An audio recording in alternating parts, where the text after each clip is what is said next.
Nosso assunto hoje é criança ferida. E a gente vai dar uma... Eu já falei muito sobre esse tema, mas a gente vai fazer uma passada, assim, a gente vai fazer meio que um resumão, para a gente entender o porquê que eu falo isso, porque não adianta, assim, às vezes a gente fala, sou até como uma crítica, ou como como pejorativo, né, alguma coisa assim. E a gente precisa ter muito bem consolidado dentro da gente o que a gente faz, por que a gente faz, qual o motivo daquilo, e tirando, assim, aquelas coisas que ficam até engraçadas, mas a gente precisa ter a construção do nosso pensamento, porque, gente, essa é uma maneira da gente ter um pensamento crítico sobre as coisas que a gente ouve, as coisas que a gente vê. Então, quando a gente acessa um conteúdo qualquer, a gente vai olhar e falar assim, mesmo que você não saiba como responder, ou que você não saiba como justificar que você não concorda, mas aquilo começa a te soar quadrado, aquilo começa a te parecer meio estranho, e aí você vai checar, porque a informação, ela inunda, a internet ela inunda, ela carrega a gente, é como uma correnteza que leva a gente rumo a qualquer lugar. E se a gente não tiver referência, se a gente não tiver por que eu faço isso, para que eu faço isso, e aonde eu quero chegar com isso, a gente se perde. E aí você tem um investimento em informações, e, gente, não é investimento alto só de grana, não. O investimento alto é a nossa vida pessoal, que a gente deixa para estudar. São finais de semana, atrás de finais de semana, que a gente deixa filho, marido, esporte, que eu sei que alguns de vocês aqui, né, gostam, e a gente deixa tudo para aprender.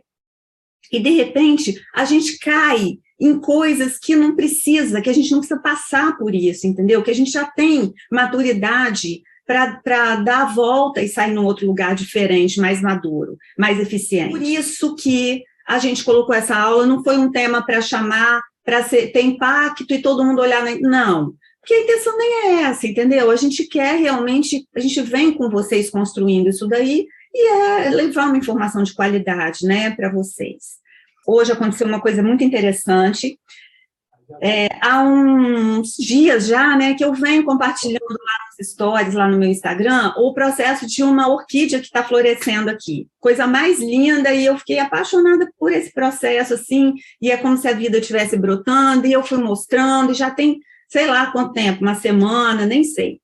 E compartilhou um vídeo comigo, que ele falou que o olhar dele começou a observar coisas que ele não via antes, e ele percebeu que brotou uma flor lá, numa planta que ele tem, e eu achei isso muito bonito. Por quê? Em primeiro lugar, eu acho que a sensibilidade, da observação, ela é estrutural no processo terapêutico. O terapeuta que não desenvolve esse feeling de perceber o que está nascendo, o que está morrendo, o que está surgindo, o novo, o que precisa ir, o que precisa ser podado, o que precisa ser adubado, ele está defasado. Então, foi muito simbólico isso, e eu compartilhei nos stories lançando um desafio, que o desafio é o seguinte, é para vocês perceberem ao redor, na casa, no escritório, consultório, na vida, qualquer área da vida, algo que vocês não estavam enxergando, e compartilhar, me marcar, para que a gente crie mesmo um movimento bonito de observação, presença, da gente valorizar as coisas na nossa vida que estão presentes, que estão acontecendo, e não o que está faltando. Eu acho que a gente está num momento onde a gente está muito voltado para a falta, e é muito importante a gente voltar o nosso foco para o que está surgindo de novo, para a oportunidade que está surgindo, para a vida que está surgindo, para um nascimento que é interno, porque quando a gente observa o que está nascendo do lado de fora, a gente não se iludam, o que está acontecendo é que a gente também está atento ao que está nascendo aqui dentro. Então, esse desafio está lançado lá, vocês estão convidados a ir lá, né, e observar, fazer esse exercício. Isso é um exercício terapêutico.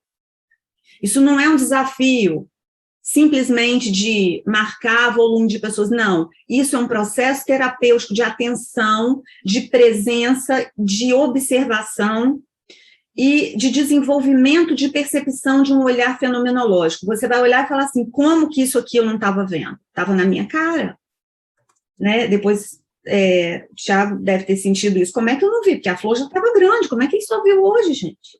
Muito louco isso, né? Então, esse é o olhar fenomenológico, que a gente consegue perceber aquilo que emerge, que é o essencial. O que é o essencial? É aquilo ali. Então, esse é um exercício terapêutico que eu convido vocês para que vocês façam, tá? Meu nome é Ellen, para quem não me conhece, tenho 3 filhos, esse que estava ao vivo, mais 2, uma gatinha, sou capixaba, moro aqui em Vitória, sou psicóloga, faço pós-graduação em sexualidade, agora faço uma outra pós em filosofia, comecei agora, sou professora do Eneagrama também. Para quem não conhece, o Eneagrama das Personalidades é um sistema de sabedoria muito, muito antigo, que descreve os tipos psicológicos. Eu estudo o Eneagrama antes da psicologia, engraçado, né? Eu conheci o Eneagrama antes de ir para a psicologia. E aplico a abordagem que eu uso, a psicologia integral, é o pensamento integral. Em relação à hipnose, né? Conheço várias, e o mais importante não são as ferramentas, as técnicas, mas é a postura que a gente assume dentro do atendimento. Eu queria começar lembrando o seguinte, a psicologia é uma ciência muito nova, ela não tem nem 150 anos, então ela está engatinhando em muitas coisas, né? Hoje, a gente fala as psicologias, porque são várias forças que foram surgindo, e a única psicologia hoje que é considerada científica é a psicologia comportamental, é a cognitivo-comportamental, porque ela se detém naquilo que pode ser medido, que pode ser observado em laboratório, aquilo que pode ser mensurável. Então, assim, eu vou medir o seu comportamento, a gente vai comprovar que aquilo está sendo alterado. E, para eles, a mente é um produto do cérebro. Não existe mente. Tudo que a gente é um produto do cérebro. E, paralelo a isso, então, em 1900, foi a época que surgiu behaviorismo e a psicanálise, eles vêm juntos, praticamente. E a psicanálise já é o outro oposto, é como se fossem antagônicos. São visões filosóficas completamente diferentes, são visões de mundo, visão de homem, completamente diferentes. O behaviorismo, ele nega tudo que é metafísico, e a psicanálise fica exatamente nesse local daquilo que é subjetivo, daquilo que não é físico. Então, é muito interessante isso, né, porque são visões completamente antagônicas, e qual é a diferença delas para a psicologia integral, que é a abordagem que eu atuo? É que a psicologia integral, ela deu conta de olhar para isso e falar assim, as duas estão certas, mas existe um lugar, um aspecto, existe um momento de cada uma, existe um tempo, existe um local, existe uma necessidade onde elas se encaixam. Então, elas serão importantes, cada uma, no seu tempo e com um objetivo certo. Então, para a psicologia integral, está todo mundo certo. É lógico que uns estão mais certos do que outros, mas todos estão certos. Esse é um dos princípios, né? Todo mundo está certo, uns estão mais certos do que outros, mas todos estão certos, tem parte da verdade, e essas verdades, elas são encaixadas, elas são montadas como um quebra-cabeça. E é isso que a gente vai fazer aqui hoje, é montar esse quebra-cabeça para a gente, através desse quebra-cabeça, eu vou convidar vocês para depois darem uma olhada no meu feed, porque eu estou construindo esse pensamento através dessas imagens também. Quando você vê um post, você vê só aquela parte, não é? Você não vê aquela foto? E ele tem um significado ali, não tem? Só que quando você olha ele dentro do contexto, muda completamente. E vocês vão observar isso. porque muda completamente, porque você vê a figura inteira. Então, é como se fosse isso, é como se a psicanálise fosse um post e a psicologia, de forma geral, fosse todo aquele feed. Esse é o pensamento integral. É quando a gente aprende a olhar aquela parte ou aquele membro, né, porque a gente não pode tratar uma pessoa como uma coisa, e essa é uma diferença estrutural entre a teoria integral e a teoria de sistema. O sistema considera a parte. O ser humano não é um pedaço, ele é alguém. Tá? Essa é uma diferença estrutural entre teoria de sistema e teoria integral. O ser humano, ele é alguém, ele não é um pedaço de algo. Então, quando vocês olharem ali, vocês vão ver que as coisas se encaixam. E isso daí já é propositalmente falando de um pensamento que é construído baseado em uma visão mais ampla, que muitas vezes não está óbvio, que precisa que você adquira esse olhar. Eu vou buscar esse olhar. Esse olhar, ele é construído, ele é constituído. Como? Quando eu vou lá e consulto aquele, eu estou direcionando a minha atenção, aquilo não passou por mim, aquilo não passou por coincidência e eu vi por acaso, não. Eu direcionei a minha atenção ali, e porque eu direcionei a minha atenção ali, então, eu compreendi o contexto, uma visão mais ampla, maior. Então, essa história, eu construí ela assim, e é interessante depois vocês olharem com esse olhar. Então, Freud, quando ele começa a construir o pensamento dele, lógico que ele vem da medicina, ele vem da academia, ele traz toda aquela bagagem científica, e ele, então, quer explicar esse homem. E ele começa explicando por uma via completamente sem lógica, porque ele tenta mapear essa mente, né, construir um mapa. Então, ele começa a descrever como é que é o desenvolvimento dessa criança, desse bebê, desse ser. E ele começa do ponto que tudo é uma pulsão, é uma força, é uma informação, uma energia que parte da energia sexual. É essa pulsão sexual que vai mover a nossa motivação, que vai mover, que vai direcionar a nossa ação. Então, ele chama de pulsão sexual. E aí, em cima dessa pulsão, tudo é construído.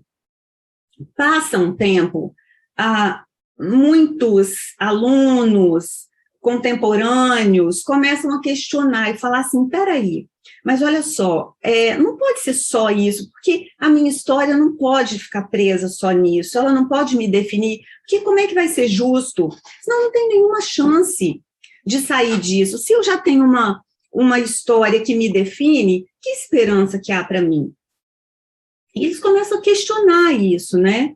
E por que eles começam a questionar? Mas, veja bem, eles começam a questionar usando a estrutura que Freud escreveu, tá? Na verdade, o que acontece? Esse movimento humanista, é uma força que vai puxando adiante. Então, olha como vai incluindo tudo que já tinha antes. Não é que exclua aquele pensamento, pelo contrário, eles pegam a estrutura descrita por Freud, que é a estrutura do ego, do superego e de ego-superego, depois ele muda um pouco, mas enfim, dessas três instâncias, né, consciente, inconsciente e pré-consciente, eles e vão além, e eles falam, mas além disso daí, também tem um negócio aqui dentro, um potencial. E existe, aí quando chega mais ou menos em 1940, o Eric Berne, ele começa a observar que esse ego que Freud descreveu lá na primeira tópica, na segunda tópica, ele diz o seguinte, esse ego, essa personalidade, essa estrutura da nossa psique, ela age, ela atua usando três posturas. E aí a gente vai entrar nisso agora. Eu vou dar uma paradinha aqui para vocês fazerem perguntas antes da gente entrar nas posturas existenciais, para a gente entender de onde que veio a tal da criança ferida. tá? Das feridas, sei lá, nem sei como é que chama, ferida o quê? Feridas emocionais, né? Ó, vamos entender o seguinte. Freud descreve a topografia, porque ele fala a primeira, a segunda e a segunda tópica, quando ele descreveu essa topografia, ele descreveu assim, ó, a mente, ela trabalha em 3 instâncias. Então, tem o consciente, o inconsciente e um pré-consciente. E esse conteúdo aqui, que está inacessível, ele, para ele vir à tona, ele precisa chegar aqui, né? Precisa chegar aqui a consciência. E essa consciência é diferente dessa consciência da psicologia transpessoal. Isso aqui é o ego, tá? Então, tem um ego, um id, que é esse inconsciente, e um superego, que é esse que vai limitar, que vai criticar, que vai reprimir, tá? Então, a gente vai pensar, essa foi a estrutura de Freud, a gente vai agora esquecer o inconsciente e o pré-consciente, ou o id e o superego, e a gente vai ficar aqui com o nosso ego, que é o quê? Vamos entender bem o que é o ego. O ego é a estrutura da nossa personalidade. Do que é feito o ego?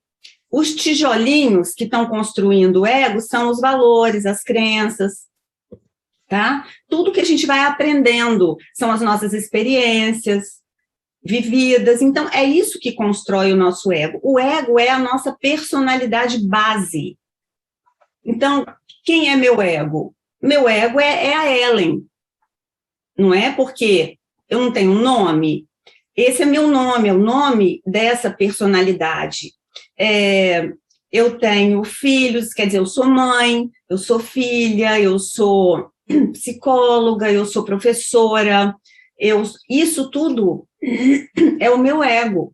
Mas por que é meu ego e não sou eu? Por que eu estou falando que é o meu ego e não estou falando que sou eu? Porque vamos imaginar que eu caí de bicicleta e bati com a cabeça e perdi a memória. Eu deixei de existir? O que aconteceu com a Ellen? Né?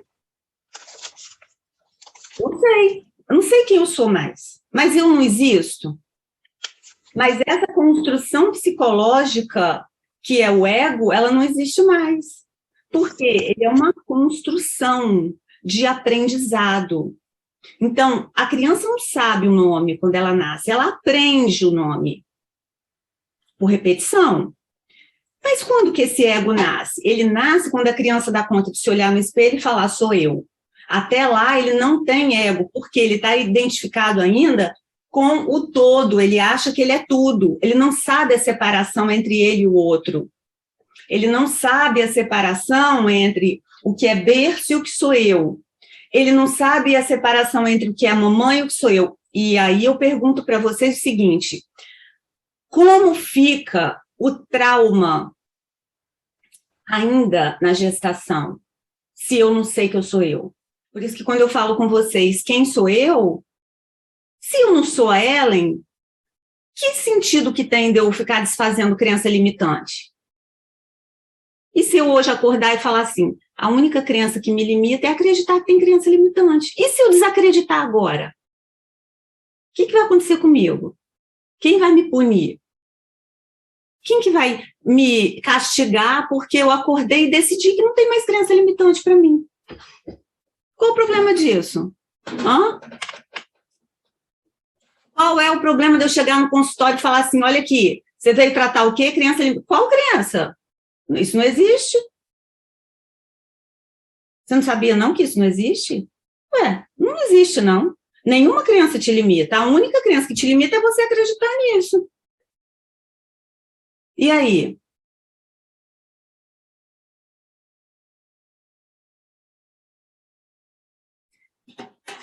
O nosso ego, ele é construído com base naquilo que a gente aprendeu. Se você aprendeu que tem crença limitante? Tem crença limitante. Tem uma peça que chama assim, assim é se lhe parece. Ah, você acha? Então não é? Então, para você para mim não é. Pronto, para mim não é, porque eu aprendi diferente. Então, existe para você, para mim não existe. Qual que vai dar mais efeito? Qual que vai dar mais resultado? Na vida, é essa que é a questão, porque a gente quer direcionar para aquilo que vai trazer resultado para a gente, não é? Né? Então, vamos pensar o seguinte, esse ego aqui, cada tijolinho dele é uma verdade, né? É uma construção psicológica que vai sendo instalado desde o momento que ele nasce. Que momento que ele nasce?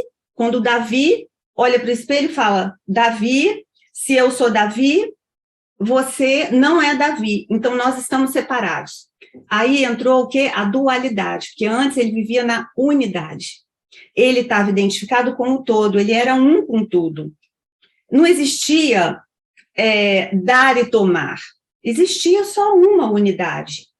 Na barriga, uma unidade. Essa ferida emocional é uma ferida da humanidade. A dor é a dor da minha mãe, porque a minha rede neural está sendo construída, mas está sendo construída baseada na emoção dela e não na minha, porque eu ainda não tenho uma estrutura psicológica que sustente um significado. A emoção, ela está ligada a um significado, porque o significado, ele vem antes da emoção. Como assim vem antes da emoção? Ora, eu só tenho medo se aquilo me parece perigoso, mas para uns, você chega na Índia, por exemplo, uma cobra é um deus.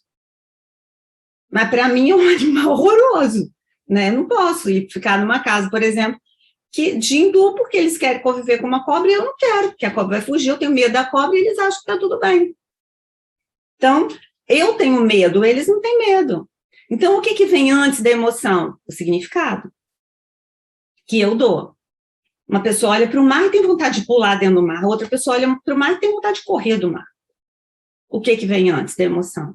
O significado. Então, essa estrutura psicológica, que quando ela começa, nasceu o Davi, o primeiro vínculo que ele tem, que é com o cuidador, normalmente a mãe, mas não tem que ser a mãe, pode ser qualquer pessoa ou que exerce essa função, é estabelecido o primeiro vínculo. Esse primeiro vínculo é determinante, porque ele vai construir um estilo de apego, que é esse ego aqui, essa personalidade tem um estilo de apego. Esse estilo de apego é determinado pela relação que esse ego tem com o primeiro cuidador. É o primeiro vínculo que constrói esse estilo. Esse estilo você vai carregar ele para toda a sua vivência aqui. Ah, mas eu me iluminei, tá? Eu fui para a Índia, fiquei lá sem comer, fiquei deitada em cima do prego e me iluminei. Vai continuar com o estilo de apego, porque você se iluminou, mas você não se desfez do ego. Porque o dia que você se desfizer do ego, você vai cagar no meio da rua, você vai fazer tudo, porque você não tem condições de conviver na sociedade. Então, vamos supor uma pessoa iluminada, vamos supor Jesus. Jesus tinha um super ego estruturado. Por quê? Porque ele sabia entrar e sair, ele sabia conversar com o rei, e ele sabia conversar com o mendigo, ele sabia conversar com o morto, e ele sabia conversar com a mãe do morto. Então, o ego é a estrutura que faz a mediação entre quem eu sou e o mundo externo, é ele que faz a gente se relacionar. Então, estou iluminado, mas eu estou iluminado dentro de um corpo, do mesmo jeito que eu não posso viver sem um fígado, sem um coração, sem um pulmão, eu não posso viver sem meu ego, porque é ele que estabelece as funções cognitivas, é ele que organiza passado, presente e futuro. Se você não tem ego, você não sabe onde você está. Você não sabe quem você é, você não tem como conviver socialmente, né? Com a primeira coisa que você faz, quando uma pessoa está zonza, você acha que ela não está bem, você fala, que dia é hoje?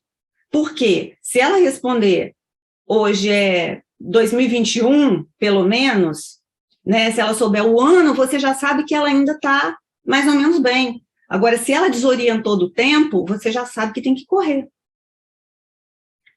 né? Então, quando a gente fala em feridas emocionais, a gente está falando da construção base dessa estrutura psicológica aqui. Aí vamos ver, da onde tiraram essa ideia? Essa descrição é baseada na estrutura que Freud descreveu, que foi mais ou menos assim, quer ver? Davi nasceu, vou continuar com o azulzinho aqui. Davi nasceu e eu sou a mãe do Davi. Aí, quando Davi nasceu, a gente era um só, né? Davi achava que era um só comigo, tá? Cordãozinho umbilical aqui ligado. Então, Davi achava que era ele estava ligado na vida, ele estava conectado com o todo. Ele não sabia que ele era separado de tudo. Ele estava ali ligado com tudo, ele era tudo, ele sentia o que eu sentia. Aí um dia eu fui para a maternidade, o médico foi lá, pá, cortou o cordão. Quando corta o cordão, ele para de comer, porque eu que me alimentava e a vida me alimentava, a vida alimentava o Davi, a vida respirava, e ele corta tudo dele. Quando corta tudo dele, ele começa a falar, pô, agora eu tenho que resolver minha vida, né? Como é que eu vou fazer? Não tem mais ninguém fazendo as funções para mim. Então, isso que Freud vai chamar, porque ele começa a estruturar essa psique. E essa estrutura, o primeiro passo, ela vai organizar se a gente é neurótico, psicótico ou perverso. Essa estruturação, ela começa nessa separação. Essa separação aqui pode se chamar da ferida do abandono, ou a ferida da rejeição. Gente, isso é uma ilusão. Por quê? Você pode viver conectado no cordão umbilical? Você vai estar aqui com o cordão umbilical podre, fedendo? Não vai. Então, tem que cortar para nascer. Você tem que passar aperto para aprender a peidar, a engolir, a arrotar, a fazer cocô, fazer xixi. E esses são experiências traumáticas? Talvez, mas a gente se constitui de trauma, porque se você não enfrentar, você vai ser uma criança ferida eternamente, porque a vida, ela é sobre complexidade. À medida que eu evoluo, à medida que eu amadureço, o que acontece? A complexidade vai ficando maior. Né? Se eu aprendi já a somar, agora eu vou aprender a multiplicar. Aprendi a multiplicar, vou aprender a dividir. Agora eu já sei as 4 funções. Então, eu vou aprender outras coisas, não é assim? Então, evoluir é sobre complexidade. Né? Se você, mas é melhor, eu prefiro me relacionar com os animais do que com os humanos. Todo mundo, porque é um nível muito básico de complexidade. Eles não têm complexidade. Isso é involução. Qualquer pessoa vai se relacionar com um passarinho, porque ele não fala, ele te questiona.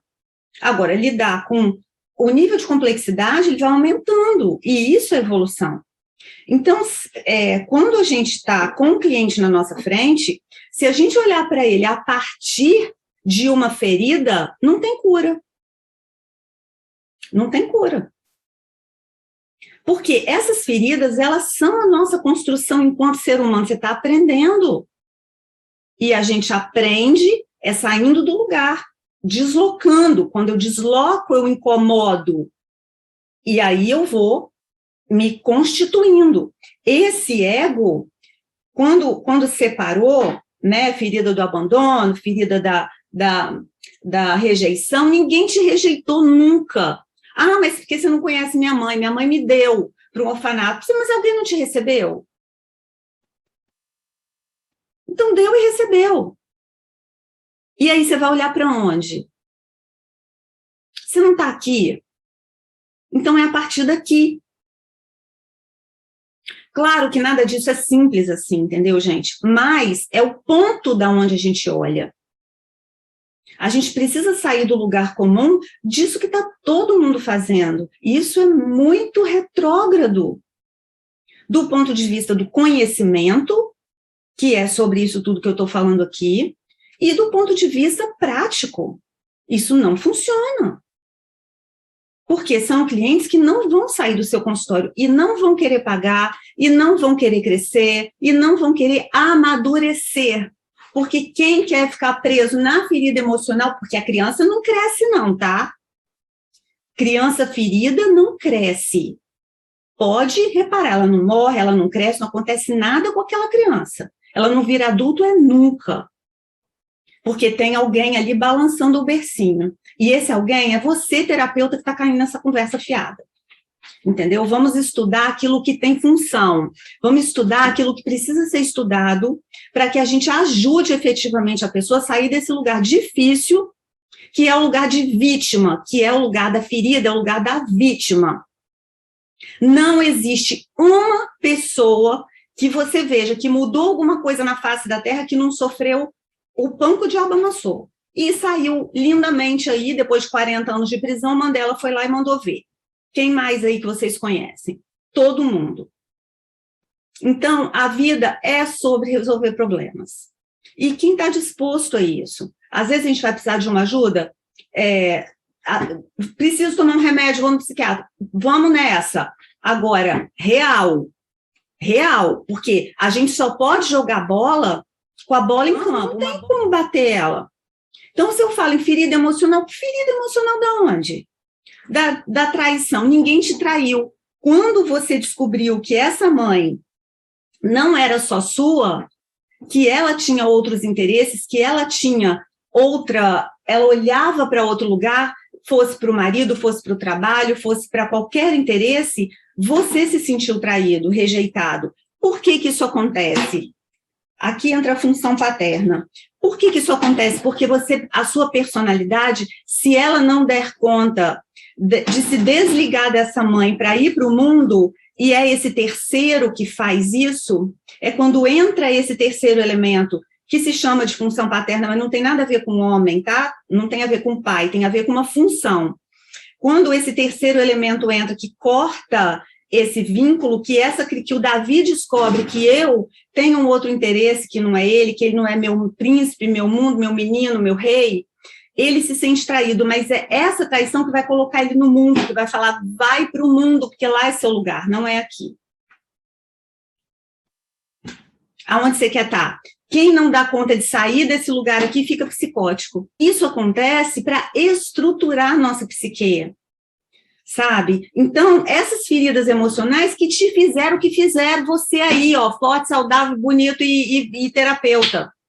Então, a gente precisa desconstruir essa postura de vítima assumida. Eu fui ferido, fui traído, sabe? Não foi nada disso. A construção da sua personalidade depende desses traumas para que possa evoluir, crescer e se organizar. É um processo de organização, tá? É como se a borboleta ficasse lá olhando para o casulo assim, ai, que casca feia, ai, que horror. E tem alguém que fica do lado dela assim, você realmente, olha lá a casca.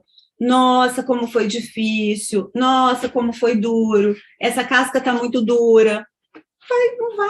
Não vai vingar o negócio, entendeu? Não vai girar a roda. Então, essas são as feridas, chamadas feridas emocionais, tá? E, de fato, na prática, o que vai acontecer aqui?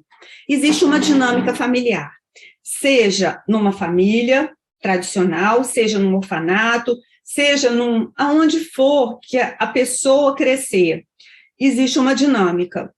Essa dinâmica relacional, depois que você constituiu a sua estrutura base, que é neurótico, psicótico ou perverso, o perverso nunca vai chegar no seu consultório porque ele é narcisista, ele se acha lindo, maravilhoso, perfeito, e só está fudido quem se relaciona com ele, tá? Então, é quem se relaciona com ele que vai te procurar, porque ele mesmo se acha perfeito.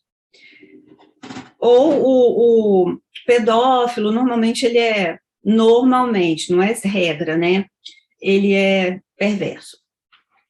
E, então, quem vai procurar a gente? O neurótico e, algumas vezes, o psicótico, né? Mas o psicótico já vai com uma outra orientação, que normalmente ele vem trazido pela família ou por indicação de psiquiatra. Então, nós todos que somos neuróticos de carteirinha, é que precisamos cair nessa realidade e começar a entender que essa ferida emocional é a nossa alavanca para ser um ser humano estruturado. E foi através dela que a gente se constituiu, que a gente se construiu adulto. tá? E sair dessa viagem, dessa ilusão, porque o que está por trás disso, gente, é uma postura de vítima alimentada por quem quer, por quem tem interesse em que isso não saia do lugar, tá? Essa postura de vítima adoece as pessoas, enfraquece as pessoas, tira sua força. Tira a força do homem, tira a força da mulher. A mulher fica menina, o homem fica menino, criança, não vai para frente. Não vai para frente no trabalho, não vai para frente nas relações, tá? Então, esse ego aqui, a primeira dinâmica dele é se vincular com um cuidador. Sabe bichinho? Bichinho é assim, adota alguém? Então, a gente é assim também. Esse primeiro vínculo, ele vai estruturar o nosso estilo de apego. Esse estilo de apego, ele está muito relacionado com a tal da ferida emocional. Por quê? Por exemplo, uma família, eu fui uma mãe, nesse ponto eu acertei, eu errei um monte de coisa, mas nesse ponto eu acho que eu acertei. Que era assim, quer ver? Davi passava aqui atrás. Aí eu falava, Davi, meu filho, por que você não vai no banheiro, você não quer fazer xixi? Ele, nossa, como é que você sabe? Porque eu percebia. Então, assim, a minha atenção estava ali, né? E isso daí dá segurança para a criança, porque a criança entende que ela pode ir explorar o mundo, que quando ela voltar, ela tem um porto seguro. Então, ela constrói um vínculo de apego seguro. Normalmente, é o adulto que vai se relacionar, e eu me caso, aí a pessoa fala assim, olha, eu vou para o futebol hoje, você fala, tá bom, eu vou para, sei lá onde. Esse estilo de apego, a pessoa chega no seu consultório, ai, porque eu não sei me relacionar, porque eu tô... Isso não tem a ver com um evento, isso tem a ver com uma construção, é um estilo de apego. Sei, mas você é assim com a sua namorada, você é assim com a sua mãe, você é assim com o seu sócio, você é assim com todo mundo. Então, vamos lá, vamos olhar para isso. É um estilo de relacionamento que foi construído lá na infância. A base desse ego vai mudar, gente? Não. Não vai mudar. O que muda? Eu me percebo. Alguém aí, quem é que é ciumenta aí? Quem que é ciumenta aí de vocês? É assim.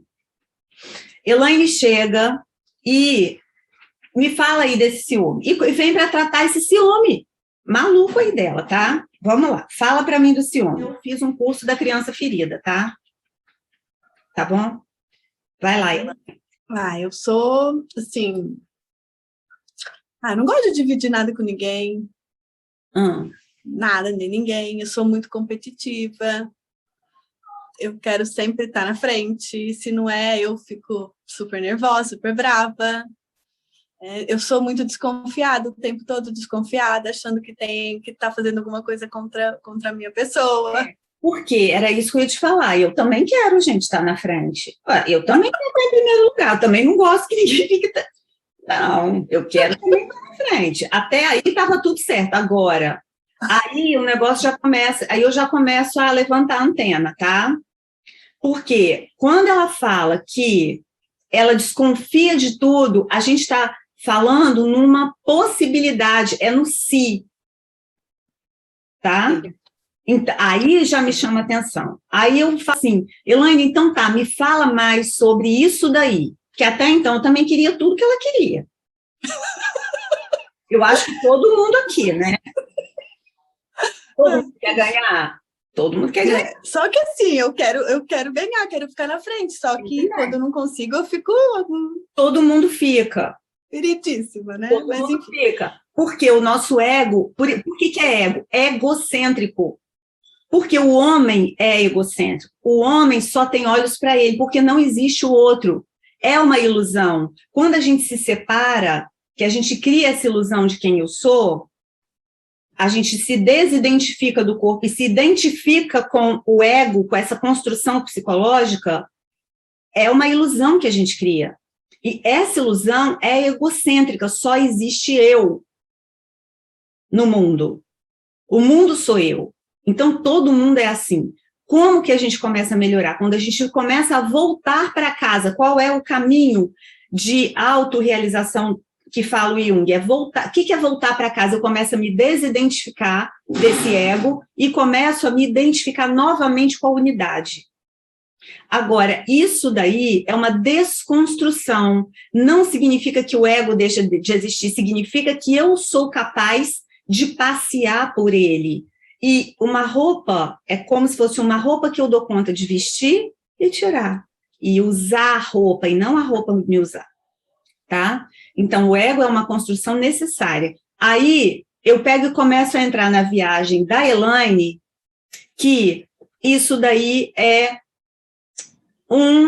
uma coisa que desencadeou. Mas eu não vou entrar nessa viagem, porque eu não vou alimentar essa criança ferida e vou falar assim, Elaine, me fala um pouco da dinâmica relacional da sua família quando você era pequena. Meus pais brigavam muito, que eu lembro, assim, tinha muita briga. Então vamos supor aqui, tinha um pai e uma mãe que brigavam muito, e você nessa história, me conta. Eu estava sempre dizendo para minha mãe que ela era submissa, que ela obedecia tudo, meu pai, e eu estava sempre buscando a ajuda dos vizinhos para socorrer as brigas. Aí a gente pensa o seguinte, se eu sair, será que quando eu voltar tá inteiro? Essa sensação é familiar para você? Como assim? Essa sensação, por quê? Por que alguém vai estar fazendo o quê? Desconfiar do quê? Desconfiar que enquanto eu não estou... Enquanto eu não estou, o quê?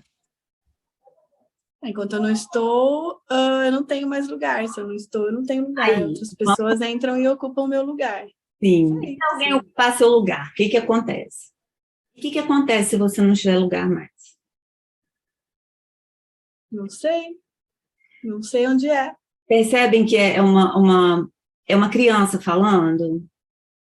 Isso não é uma ferida, isso é um estilo de apego, é uma maneira de se relacionar. Que ela sai projetando isso até no cliente dela, se o cliente não ligar, ela está desconfiada que ele está no outro terapeuta. Não está? Agora isso está melhorando, mas era exatamente assim. Entendeu? Ela está desconfiada que o cliente... Por quê? Porque isso é um modo de existir. É uma maneira de funcionar no mundo. É um jeito de se relacionar. Que ela vai projetando em tudo. E é muito chato uma pessoa que você convive que está desconfiando de você. Isso é extremamente violento. Sabe? Então, qual é a maneira de lidar com a Elaine? Eu falo, Elaine, identifica. A gente tem 4 estilos de apego. A gente tem o estilo de apego desorganizado, a gente tem o estilo de apego evitante. Tem gente, por exemplo, que não quer se relacionar. Ela evita, que é tão perigoso, que ela evita. Eu tô assim. Não me envolver com isso nada. Eu tô nessa fase. Mas assim, já madura, né? Então, que tal a gente olhar para isso e entender que isso é um jeito de se relacionar e entender que você pode olhar para isso e tomar consciência de uma medida do que é real e do que é imaginário. Do que é imaginação sua. O que é imaginação minha? Ora, se eu estou me relacionando com uma pessoa que ela é complicada, que ela é esquisita, que ela não pode, que ela não é uma pessoa que indica que não pode, que não merece confiança, lógico que eu não vou ser doida de confiar. Mas se eu estou me relacionando com uma pessoa que é primo de fulano, que eu sei de onde veio, que eu sei que trabalhou não sei aonde, que... Ora, qual é o sentido de eu estar desconfiando do quê? Então, começar a desenvolver... Vocês estão entendendo que a gente está num outro patamar, numa outra conversa? Que conversa é essa? Maturidade. equilíbrio, evolução, desenvolvimento humano. As pessoas não querem ter trabalho de fazer o trabalho interno que tem que ser feito. E vão procurando palavras, frases de solução. Vocês sabem que tudo isso é muito bom, mas a gente precisa a gente precisa usar isso e não isso nos dominar, como se fosse sabe? Não, isso é infantilidade, isso é bobagem, sabe? Isso é imaturidade, isso é falta de competência, né? Isso é falta de competência. Mesmo, de conhecimento. Então, as frases de cura você vai usar tudo, mas você precisa ter um conhecimento que organiza o uso disso daí. Agora, eu trago a Elaine para a consciência de que esse estilo de apego foi construído na base dessa personalidade, e agora o convite é, precisamos, Elaine, desconstruir isso daí. Você é uma mulher que não precisa ficar pagando mico de adolescente. Não é? Sim. Não é mais bonito? Não é mais legal? Vamos supor, sair, a pessoa que está comigo ficou com outra pessoa. Gente, ela não quer estar comigo. Ok. Sair, pegou fogo. Pegou fogo. Você viveu uma vida tensa e te desencadeia reações fisiológicas que vão te levar a debilidade imunológica, porque esse é o estresse. A diferença do medo da ansiedade, do estresse, é que a ansiedade ela está baseada no si, na possibilidade. O medo é o real. E o estresse é a reação química que isso daí causa. Né? Então, essa ansiedade, você é uma pessoa ansiosa, porque a pessoa com vínculo de apego inseguro é ansiosa. A pessoa chega para tratar a ansiedade. Aonde você vai pegar? Vínculo de apego. Porque uma pessoa que tem insegurança, ela precisa ter ansiedade, porque a insegurança está relacionada ao si. Entenderam? Então, qual é o sentido de eu ficar reforçando uma ilusão de uma ferida que nunca ninguém te fez? Aí você tem dois prejuízos. Um, que você está tratando uma coisa que é ilusão, e o outro que você está deixando de olhar porque precisa ser visto. A questão é você saber o que fazer em consultório. Desconstruir essa maluquice de que um monte de adulto está lá tratando ferida emocional. Não cresce, tá? Não cresce. Nem o terapeuta e nem o cliente.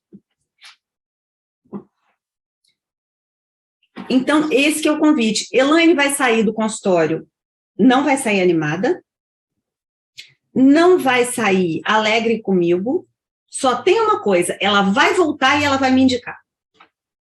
Só isso. Só tem esse detalhe. Só tem uma diferença entre eu e a pessoa. Eu não tenho horário. Entendeu? Só essa que é a diferença. Sabe por quê? Porque eu posso não deixar a pessoa feliz, mas eu ajudo ela a resolver o problema dela. Entendeu? É igual a pessoa que fica brava, que chega aqui e fala, não tem cartilha, não tem cartilha. Mas ela chega lá e só usa o que eu ensino. Nunca mais usou nada que aprendeu. Mas ficou brava. Por quê? Porque não tem cartilha. Mas é verdade. Essa que é a realidade. Então, não é melhor você lidar com a realidade? Porque para a ilusão não tem jeito. Como é que eu vou competir com a pessoa que te vende um milagre? Eu não tenho como competir. Eu não sei, né? Não vou vender isso. Não tenho ferramenta, né, para competir. Só tem uma coisa. Vocês voltam. Por quê? Porque funciona. Vai funcionar porque é real. Por isso, o convite é olhar para o nosso trabalho do ponto... Aí vamos voltar aqui, que tem uma coisa que eu preciso falar. Aí o Eric Berne, que era da psicanálise, fala assim, gente, o ego funciona por meio de 3 papéis. Isso eu já falei tanto, mas é importante. funciona no papel de pai, de adulto e de filho. O adulto é capaz de observar, o pai é aquele que critica, julga, e o filho é aquele que não tem maturidade, que está sempre, né? Um aluno dele vem e fala assim, tem mais, vou levar isso adiante. Esse pai, ele se transforma, tem dois tipos de pai, um pai opressor e um pai herói. O pai opressor, ele se transforma no vilão, o pai herói se transforma no salvador, e a criança se transforma na vítima. Entendeu? Como é que essa vítima atua? Ela atua usando duas máscaras. A máscara do rebelde e a máscara do passivo, do submisso. Ai, ninguém, mas eu sou tão bonzinho. Não é bonzinho coisa nenhuma. Ninguém é bonzinho. Você é uma vítima de todo tamanho que está fazendo uma postura passiva diante disso daí. Está no papel da criança.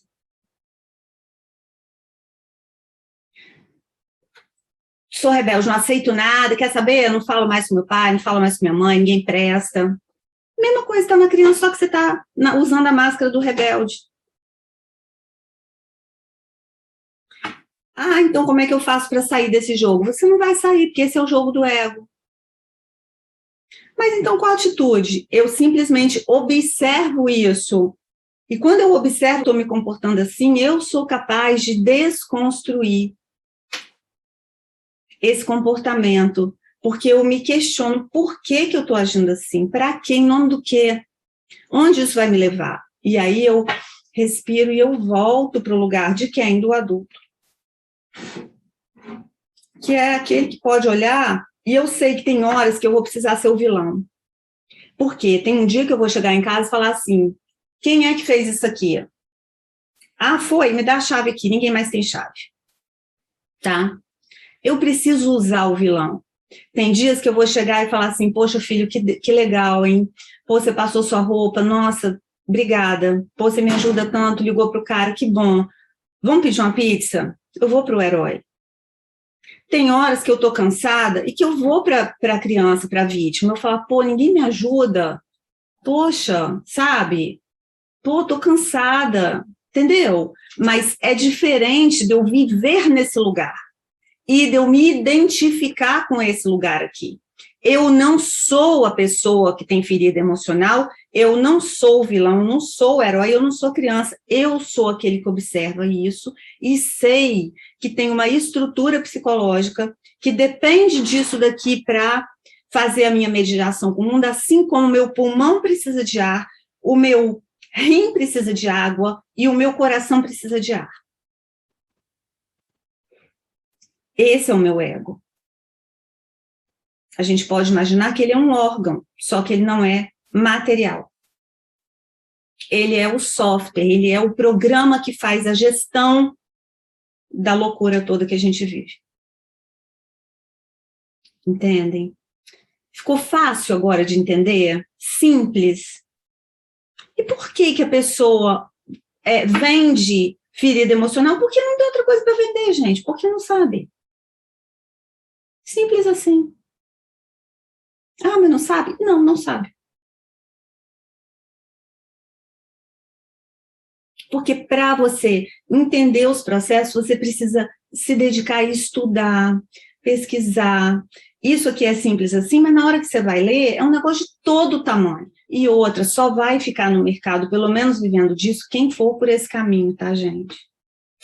Porque senão não indica, a pessoa não indica. Sabe, você não confia. Na hora que vocês precisam que vocês têm um filho para tratar, que vocês têm um genro, uma nora. Eu sei, porque vai no WhatsApp, Ellen, você podia atender fulano. Por quê? Porque pode não concordar com algumas coisas, mas confia. Entendeu? Seja o profissional que as pessoas podem até não gostar de você, mas confiam em você. Sabe? É muito importante isso para a nossa construção de carreira. Você precisa ser confiável, vai até onde você dá conta. Eu não dou conta disso hoje, eu indico o meu colega que tem mais experiência, não tem problema nisso, sabe? Não tem vergonha nisso. Entende? Você pagaria, Elaine, por um atendimento que te mostrasse isso daqui? Sim. E você, quando você dá de cara com a sua realidade, você, no fundo, sabe que é isso.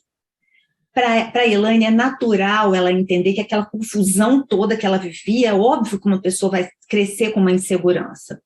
E é natural que ela projete isso. Agora, eu não preciso ficar carregando isso, para sempre arrastando essa carroça. Né? Na hora que você sentiu que está pesado, opa, coloquei a carroça no ombro. Vou descarregar a carroça.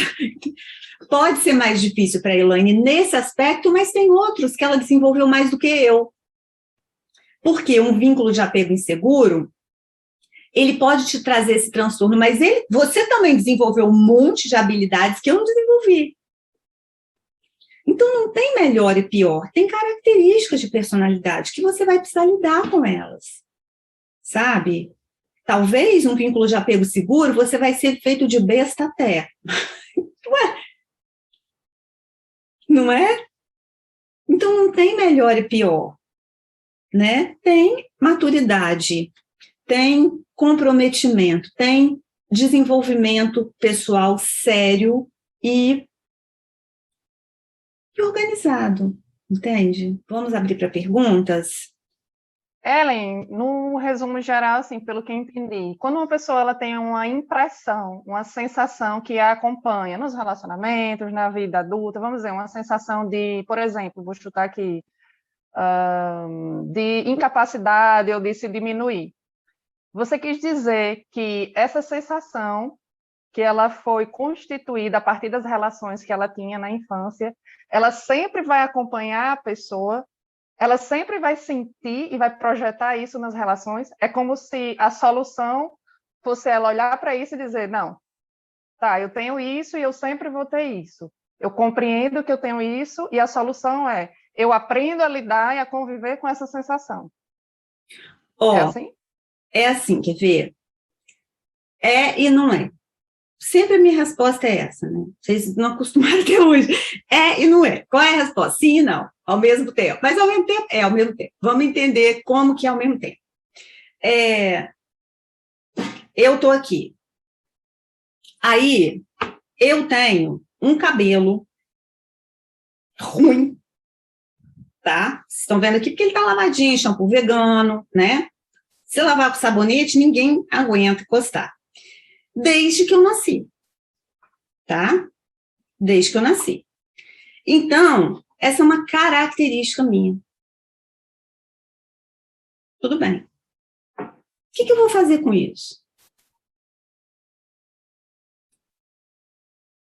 Eu vou aprender a gostar disso. Tem hora que isso vai me favorecer, tem hora que isso não vai me favorecer. Tem alguém que vai me achar linda, porque acha lindo cabelo enrolado, tem alguém que vai achar ridículo, porque acha desarrumado. Tem alguém que acha esquisito, porque cabelo claro normalmente é liso, e não é, então vai achar esquisito. Tá?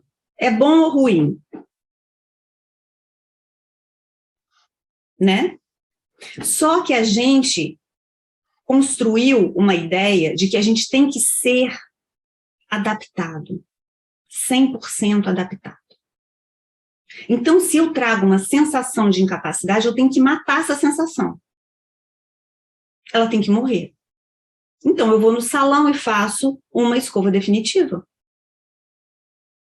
Né? E aí, meu cabelo mudou? Não, ele continua o mesmo, eu só estou escrava de mais de um processo. Me responde, o que é mais fácil? Eu olhar para isso e falar assim, gente, eu trago uma sensação de incapacidade. Talvez isso tenha sido registrado, isso é real? Não. E eu começo a fazer um exercício de aprender a separar o que é real e o que não é real. Porque talvez eu seja incapaz mesmo, tá? Tem coisa que eu não sei fazer. Por exemplo, você vai me mandar fazer um tutu com torresmo. É incapacidade, entendeu? É incapacidade real. Real incapacidade de fazer o negócio que eu não sei, eu não aprendi. E eu tenho que saber o meu limite. Agora, tem horas que que eu vou falar assim, não, isso aqui eu dou conta. Então, sempre vai passar por uma autoavaliação, por uma autopercepção. Mas essa autopercepção, vamos supor que está descalibrada. Tipo, essa sensação de incapacidade é maior do que é. Voltamos para a autopercepção. Tudo que eu fizer de fora para dentro, vou fazer uma sessão com sugestão, vai acabar. Vai escoar. A motivação vai escoar, entendeu? Por quê? Porque não foi de dentro para fora. Ninguém me convence do meu valor. Eu fiz um vídeo essa semana. O que é autovalor? O que é autoestima? É o valor que eu me dou. Como é que se dá o valor a alguma coisa? Primeiro, procedência. De onde que veio isso? Foi fabricado aonde isso aqui? Carimbão lá. Comprou o tênis. Made in China. Made in USA. Made in Brasil. Made in o quê? Cadê papai e mamãe? Então, aonde? Autoestima, autovalor. Da onde vem o valor? Procedência. Primeira coisa. Procedência material. Se é feita de quê? Se é feita do material dos seus pais. Está criticando? Está achando ruim? Está aí a resposta. Autoestima baixa. Entendeu? Foi evento nenhum.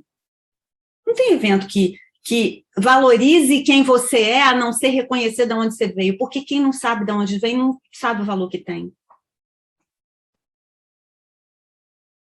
Ah, mas eu não sei de onde que eu vim porque eu fui adotado. Não importa, sente seu pai e sua mãe estão aqui, ó, na sua carne. Estão registrados aqui, valoriza isso, agradece isso. Alguém sofreu, passou pelo que passou para você estar aqui. Entendeu? Então é sim e não. Porque é quando eu me aceito exatamente como eu sou que eu mudo. Tem coisas em mim, as minhas características bases, elas não vão mudar.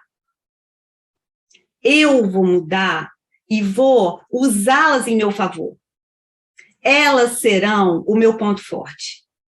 É essa sensação de incapacidade que me faz ser o melhor da sala. É essa sensação de incapacidade que me faz ser o CEO da multinacional. É essa sensação de incapacidade que me faz ser o neurocirurgião, o chefe do hospital tal. E o outro é a sensação de incapacidade que faz ele ser um coitado, um tadinho, não. É o que você faz com isso. É como você se posiciona diante disso, é a postura existencial que você assume diante dessa característica. Eu posso ter esse cabelo ruim, usar ele em pé e foda-se, todo mundo vai achar lindo e eu vou para a Vogue. Ou eu posso estar lá no salão, porque eu não posso pagar salão, porque... E aí? Entende? Então, não é sim e não. É a medida que a gente vai achar. E a gente, no lugar do terapeuta, precisa estar na observação, e aí é o exercício da flor, da observação, da gente estar junto com o cliente e perceber o time dele, para nem puxar a corda demais e nem soltar demais, entendeu, Elisiane?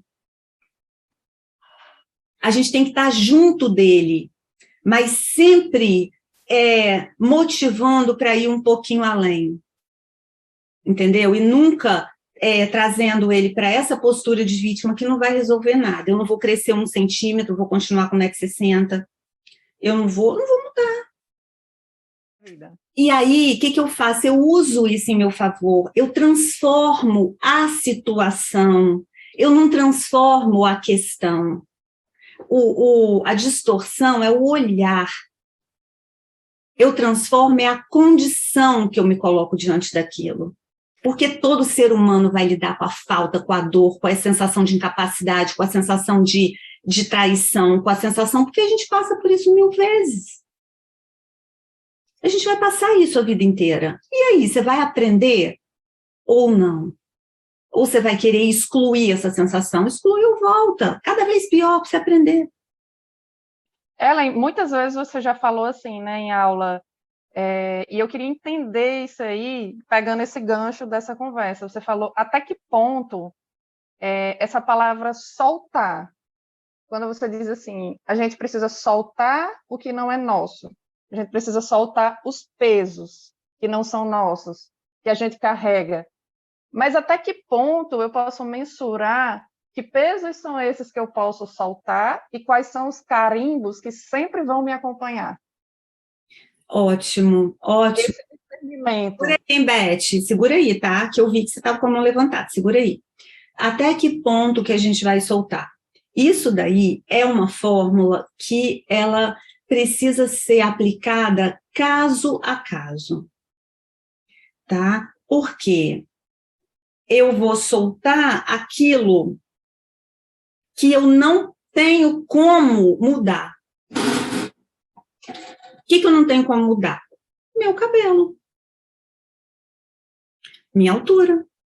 Quem é meu pai? Quem é minha mãe? Eu não posso mudar minha história, eu não posso mudar meu passado, eu não posso mudar o que eu fiz ontem, eu não posso mudar a decisão que eu tomei ontem. Por isso que a gente é livre até agir, depois você não é livre mais, você está submetido às consequências da sua ação.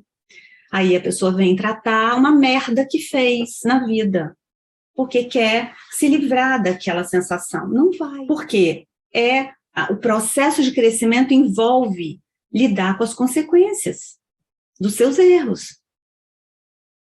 Então, isso daí, até que quando que eu vou soltar? Eu posso resolver? Não, então eu solto. Eu posso acabar com a pandemia? Não. Então, eu despreocupo, porque eu não tenho o que fazer. Agora, eu posso cuidar desse cabelo, por exemplo, dormir com óleo de coco, eu dormi ontem com aquela merda no cabelo, acordei toda lambrecada? Posso. Então, eu vou fazer. Eu não vou soltar. Entende? Porque está no meu controle.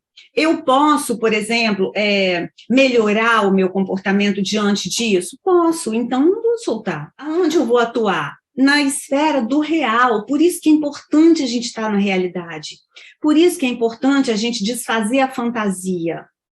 Por isso que é importante eu soltar a criança ferida dentro de mim, porque ela não é real. E aí o jogo fica descompensado, porque não tem solução. Porque é uma ilusão. Então, como é que eu vou resolver uma ilusão? Não tem solução. Agora, quando eu olho para quem eu sou, quando eu olho para o estilo de apego que eu pratico, quando eu olho para uma construção psicológica, muitas vezes distorcida, que foi construída, aí eu tenho chance.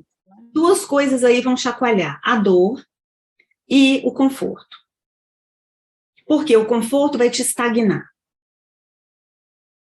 E a dor vai te fazer olhar para outra coisa.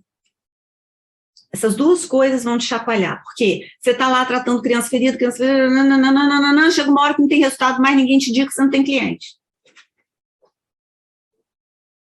Conforto. Aí a dor começa. Aí você vai lembrar, mas... Ou o oposto, os dois extremos, né? Yes. Agora, qual a importância de você reconhecer a merda que você fez? É porque se eu me coloquei nessa merda, eu sou capaz de me colocar em outro lugar. Porque se eu continuo sendo efeito da situação e alguém me colocou aqui, alguém tem que me colocar lá, eu continuo sem força. Então, se eu fui capaz de entrar nesse buraco, eu sou capaz de sair desse buraco. Mas esse é um olhar que você precisa desenvolver. Agora, tem o seguinte, a gente tem também o tipo psicológico que vai atuar, né? Cada tipo psicológico, ele vai agir de um jeito dentro daquele vínculo de apego. Isso a gente não tem como trazer aqui, porque aí já é toda uma estrutura para poder entender como cada tipo psicológico vai agir, né, como, por exemplo, um tipo 2 evitante, um tipo 2 seguro, um tipo 2 inseguro, enfim. Né, mas vocês têm que estar atentos. Para quem já conhece o Eneagrama ou qualquer outro sistema de tipo, tá, gente, que não tem só o Eneagrama, tem vários, e todos são bons, mas fica atento com isso também, tá bom? Uma coisa não invalida a outra, tá? Ah, então o estilo de apego não... Não, cada tipo psicológico vai se comportar dentro daquele estilo de um jeito, tá? Então, um tipo 4, por exemplo, o tipo 4 ambivalente é um bipolar descontrolado, que já é meio maluco, já é ciumento, já é meio viajante, né? Se tiver um vínculo de apego inseguro, potencializa a característica, entendeu? Então, é importante a gente saber, pelo menos o básico, né, disso daí, para a gente saber por onde trilhar, tá? Eu acho que basicamente é isso. Aí, quando a gente lembra da criança ferida, você fala, que viagem, né? Tem tanta coisa importante e séria para estudar.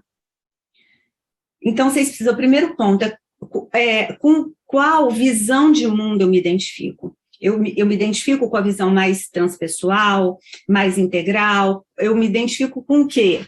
E por aí você já pega o fio da meada, entendeu? Então, é importante vocês terem esse norte, né? E sempre checar referências, checar, conferir, ir atrás, ver o que a pessoa está falando, de onde que ela tirou, de onde que ela tirou isso, né? De onde que surgiu isso daí? Quem falou isso antes? Sabe? Porque isso aí é que vai dar base. Né? Por que o cara começou a estudar aqui? Falando rapidinho. Por causa da guerra. Depois da Segunda Guerra, as famílias estavam todas desorganizadas. E começou a aparecer um monte de criança com problema. Então, o John Bowlby começou a pesquisar os vínculos de apego. Foi por isso que surgiu esse estudo. E ele começou a identificar isso. Então, foi o quê? Uma guerra que trouxe esse conhecimento para a gente. Né? Muitas pessoas pagaram um preço super alto para que a gente tivesse acesso a isso. Então, isso é um estudo sério, um estudo da psicologia. Agora, eu preciso ficar só nisso? Não. Dentro dos tipos psicológicos, como que cada um se comporta dentro da esfera dos vínculos, entendeu? Aí já é uma integração. Então, a gente, com uma visão mais integral, a gente é capaz de entender que partes da verdade podem ser encaixadas, e que eu não preciso excluir uma coisa em favor de outra. Então, é isso. Vou convidar vocês para fazerem o exercício da observação, que esse é um olhar terapêutico, né?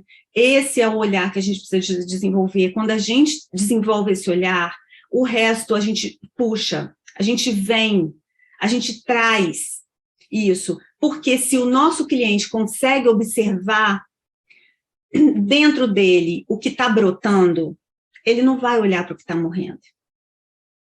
O problema é que a gente fica pegado no que está morrendo. E a gente precisa focar no que está brotando. A vida está brotando, a vida quer brotar. A gente é devastado muitas vezes. E é dessa devastação que a gente renasce.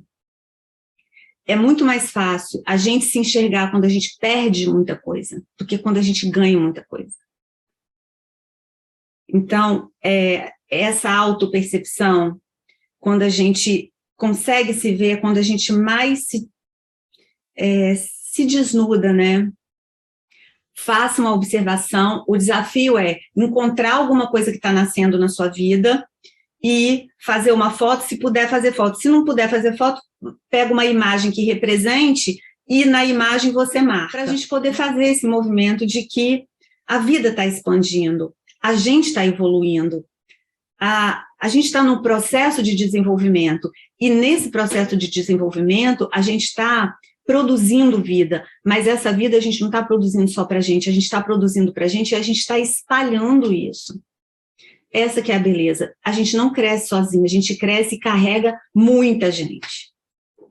Tá bom, amores? Beijo, gente. Obrigada, tá?